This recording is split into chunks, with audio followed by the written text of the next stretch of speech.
அப்பன் சொன்னதெல்லாம் உண்மையா? உண்மையா ஆகணும் மாமா. அப்போ இந்த மாமனை விட்டுட்டு போறதுன்னு முடிவு பண்ணிட்டியா? உங்க கண்ணு கெட்டுற தூரத்துல இருந்து உங்க நிம்மதியையும் சந்தோஷத்தையும் அழிச்சிட்டு இருக்கேங்க மாமா. என்னால உங்களுக்கும் அத்தைக்கும் பிரச்சனை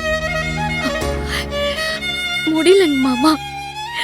மனசு பூரா உங்களையே சுத்தி சுத்தி வருது.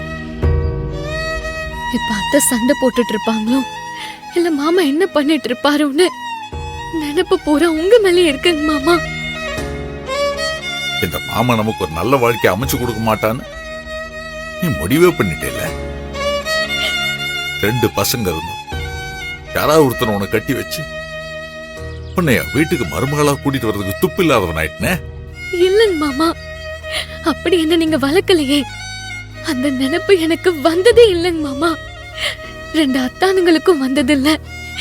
அப்படி ஒரு எண்ணம் எனக்கு வராம போனதுக்கு என்னையும் உங்கள ஒரு புள்ளையா வளர்த்திருக்கீங்க மாமா. அது கூட காரணமா இருக்கலாம். சரி, அந்த குணாங்கிறவன் யாரு? சித்தியோட தம்பி. அவன் ஜெயில இருந்துட்டு வந்தவன் தானே? ஆமாங்க மாமா. இப்ப அவன் என்னவா இருக்காங்கிறதெல்லாம் முக்கியம் இல்ல. அவனுக்கு என்ன கட்டி கொடுக்கணும், அதுதான் என் அப்பாவோட முடிவு. அவன் முடிவு பண்ணா போதுமா? அதுக்கு நான் விட மாட்டேன். வேணாங்க மாமா. நான் அவனை கட்டிக்க முடியாதுன்னு மறுத்தா மீனாவை கட்டி அவ வாழ்க்கையை சீரழிச்சிருவாங்க. அப்போ உன் வாழ்க்கை? அதான் ஏற்கனவே அழிச்சிட்டாங்களே. வேணாம் கண்ணு, அப்படியெல்லாம் சொல்லாத. இந்த மாமா உடம்புல உசு இருக்கிற வரைக்கும் உன்னை ஒரு தூசு துரும்பு கூட அண்ட விட மாட்டேன். புரியுதுங்க மாமா. நீங்க எனக்கு தாய்க்கு தாயா அப்பனுக்கு அப்பாவா எல்லாம் இருந்தீங்க. இப்படி ஒரு உயிரை தான் தினம் தினம் நிம்மதி இல்லாம பண்ணிட்டு இருக்கிற குற்ற உணர்ச்சி என் மனசுக்கு வந்து வந்து போகுதுங்க மாமா. ஓ, அப்படிலாம் சொல்லாத கண்ணு. நான் அவனை கல்யாணம் கட்டிக்கிட்டு பாம்பேக்கு போனா கொஞ்ச நாள் ஃபீல் பண்ணுவீங்க. அப்புறம் அவ ஏதோ ஒரு மூலையில நிம்மதியா இருக்கான்ற நினைப்புல எல்லாமே சரியாயிடும் மாமா. நீ எப்படி நிம்மதியா இருந்துருவியா கண்ணு? உங்க நிழல்ல இருக்க கொடுத்து வைக்கலனாலும் உங்க நினைப்புலயே வாழ்ந்துருவேன் மாமா. உங்க பேச்சு சத்தமும் உங்க வாசனையும் என் கூடவே இருக்குங்க மாமா. நீ எவனோ ஒருத்தனை கட்டிட்டு போறதே வலிக்குதுன்னா இந்த மாமனை விட்டு ரொம்ப தொலைவு போறேன்னு நினைக்கும் போது ரொம்ப வலிக்குது கண்ணு.